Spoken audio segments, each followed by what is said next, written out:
আমার নাম তানজিনা জান্নাত।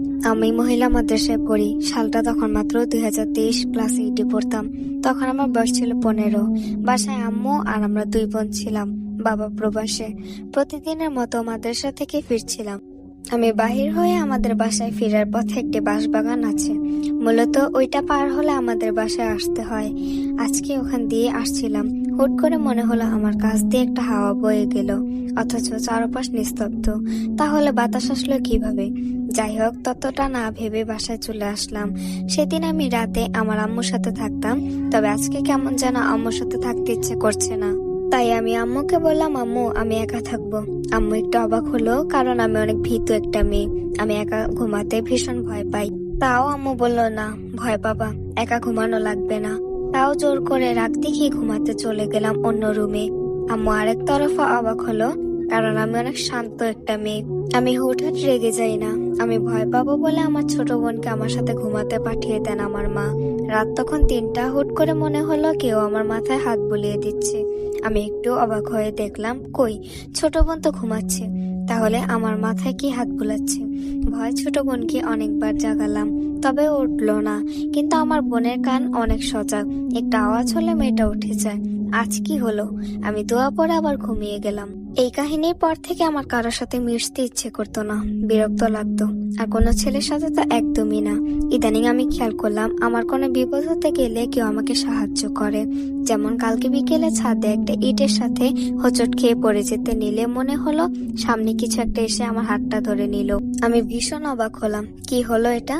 তাও তেমন কোনো পাত্তা দিলাম না। এটা দেখতে দেখতে এভাবে কেটে গেল 9 মাস।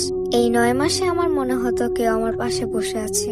গভীর রাতে কেউ আমার মাথায় হাত বুলিয়ে দিচ্ছে, আমার সাথে হাঁটে, এমন বিভিন্ন রকমের কাজকর্ম হতো। তবে বারবার আমি পাত্তা দিলাম না, কারণ আমি ভূত-টুতে সব বিশ্বাস করতাম না। তবে আমি ভীষণ ভীতু স্বভাবের ছিলাম। এভাবে দেখতে দেখতে 2023 সালটা শেষ হয়ে গেল। এখন 2024 মার্চ মাসের 26 আমার বার্থডে। আমার বয়স 16-তে পড়লো বলে ভীষণ খুশি ছিলাম।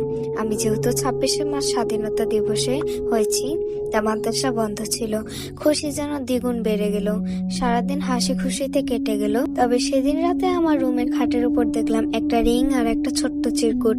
আমি আবার অবাক হলাম, কারণ সবাই তো গিফট দিয়ে দিল, এটা আবার কে দিল?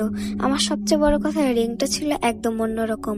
মানে এমন রিং আমি এর আগে কখনো দেখিনি বললেই চলে। তবে আমি কিছু মনে না করে এটা হাতের আঙ্গুলে পরে নিলাম এবং চিরকুটটা খুলে পড়তে রাখলাম। সেখানে লেখা ছিল, এটা আপনার জন্য আমার রানী। অবাক হলাম, পরে ভাবলাম আমার বোন মজা করে এটা লিখে রেখে গেছে, তাই এটা নিয়ে কোনো কিছু ভাবলাম না। কেটে গেল 2 মাস। জুনের 7 তারিখ মাদ্রাসা যাওয়ার সময় একটা ছেলে আমাকে প্রপোজ করে।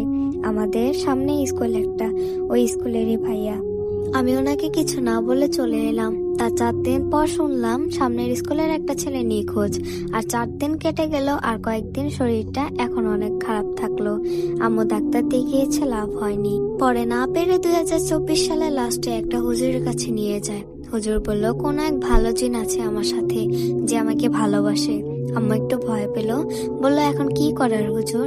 একটু তাবিজ দিল, আমায় সেটা খুলতে বারণ করলো।